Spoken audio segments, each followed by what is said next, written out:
We are going into Tuesday. Hope you had a good start to your week.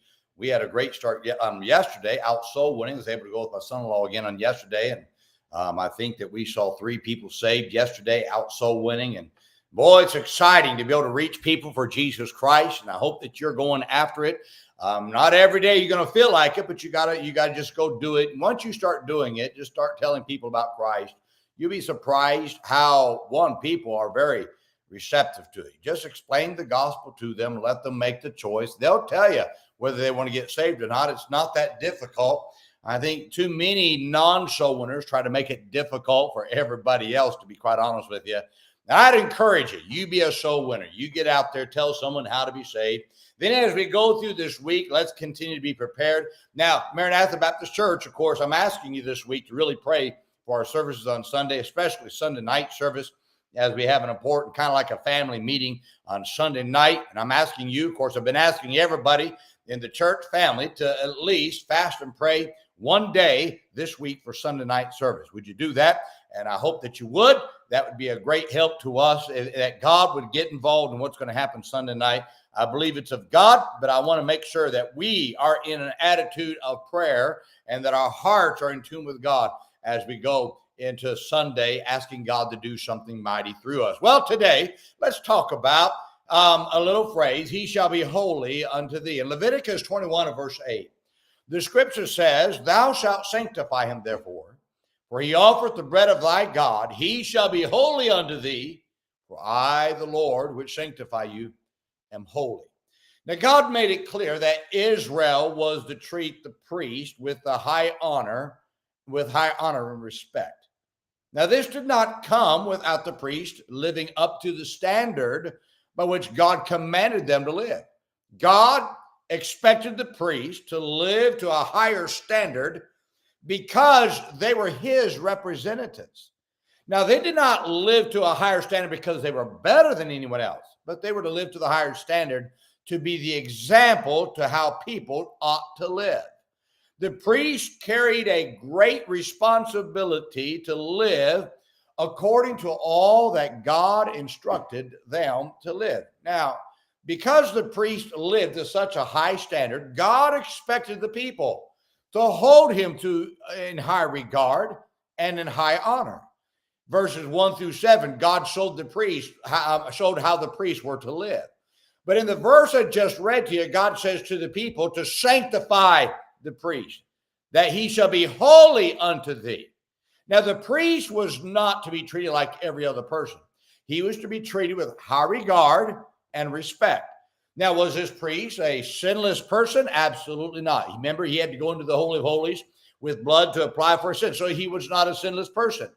But he was as much man as everyone else, but it was his office that he held, which was the reason why people were to hold him in such high regard.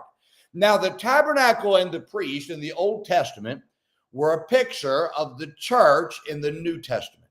Acts 7:38 calls the congregation of Israel the church in the wilderness. It was not a local church, but it pointed to the local church, which means that we should conduct ourselves in the manner that God told the priest and the people in Israel in the wilderness to conduct themselves.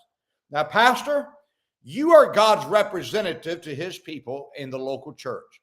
And it is your responsibility to live to a higher standard of what God demands from your people. Now, we don't live to a higher standard because we are someone great, but because of the office of the pastorate that we hold. Your office is a representative of God to man. And you should dress differently than the people. You should live to a higher standard. Your home life should be held to a higher standard.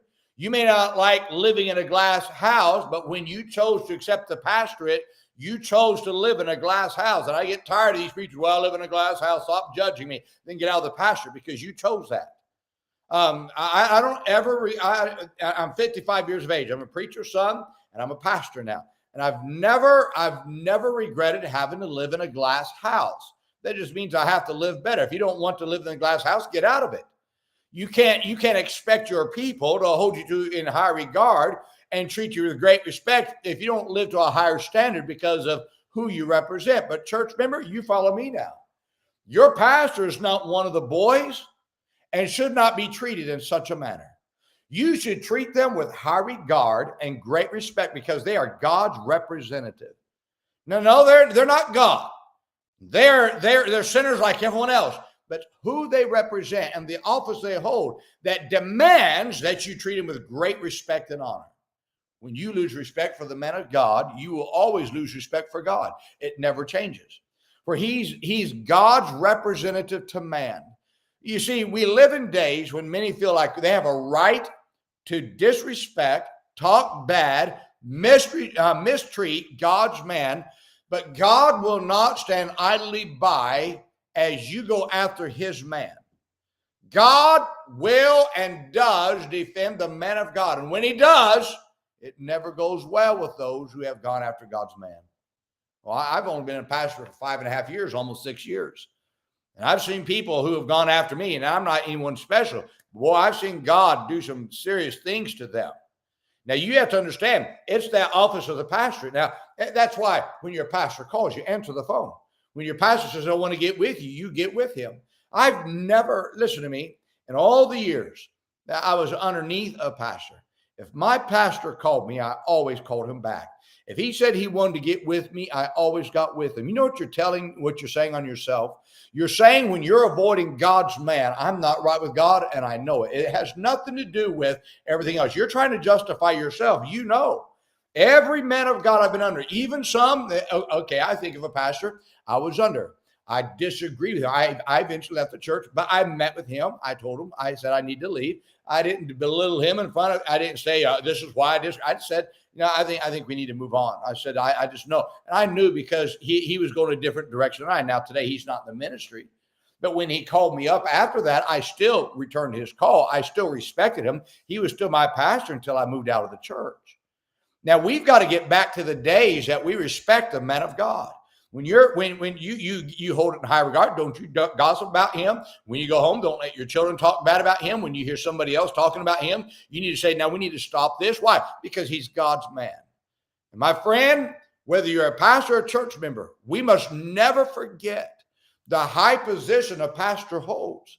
We ought to treat it with dignity, respect, no matter which side you're on. Never be flippant about being the position of God. That's why these preachers that run around, no ties and golf shirts and looking like, trying to be like one of the boys. I'll be honest with you, they're not much of a man of God. And I'm just being very honest with you. Want to go in a pulpit and look like they just came out of the golf course. Well, there's no verse in the Bible that says you ought to wear a tie. Yes, but in our society, even the president of the United States comes and addresses the people in a tie. And you mean to tell me that the office of the pastor is lower than the office of the president of the United States? God help some of you pastors that have been looking to the liberals out there, the Rick Warrens and all those kind of guys and letting them dictate how you live. Shame on you, you preachers. Get out of the ministry if that's what you're going to be. Hold your office to a higher standard. I tell my men who come to our church, who are on my staff, I said, listen, I'm a white shirt guy. Now, there's nothing spiritual about white shirts, but I'm a white shirt guy. And I tell my men, I said, anybody that stands behind our pulpit and preaches, they're going to have a white shirt on. You say, why? Because it's just something that I just want to hold to a higher standard. And somewhere, we've got to become a people that get back to respecting the office of the pastorate and understanding, no, the pastor is not sinless. Yes, he's a man, but his office he holds is sacred. And it ought to be treated that way both by the pastor, the one who holds that office, and those who are underneath that office. We start treating God's office right, the office of the pastorate right. You'll see that God will get more involved in a positive way in your life and in your church if we get back to doing that. Ought to be a respect, ought to be a fear, ought to be a holiness about that we should, I want to treat it right because of the position that he holds. Well, I hope this is a help to you today. Now, let's remember today, be good to everyone. Everyone's having a tough time. Have a great day, my friend.